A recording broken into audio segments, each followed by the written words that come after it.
My old magnolia tree loses a lot of leaves in the spring and has very few flowers during the summer.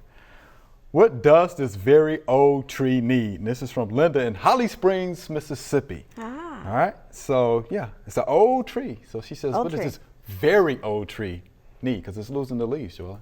Well, you know, I have a question about a couple of questions. One is, you know, it's old, but are the trees around it old also? So has it got more shade than it has had before? So maybe that's why it's not blooming as much. Okay. Is an older tree, maybe it needs nutrients. A lot of older trees benefit from deep root feedings.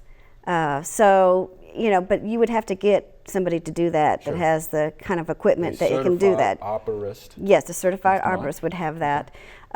Then, you know, just keep it as healthy as you possibly can, because if you see no other signs of decline, I mean, maybe it just is in the natural decline of that particular tree, but trying to make it as healthy as possible is probably the best bet. Okay. Do you want to add to that, Doc? Well, southern magnolia is evergreen, so it's always going to be casting off old leaves. So just, you know, just if they're objectionable to you, get a rake, rake some out. If you have dead branches that are some dieback, prune them properly, and just let a little air in there, and I think they should be fine. I think you're right about the sunshine and blooming. They might need more sunlight. So right, you're right. Because we don't have a picture to see, you know, where this tree is, because it might be shaded out.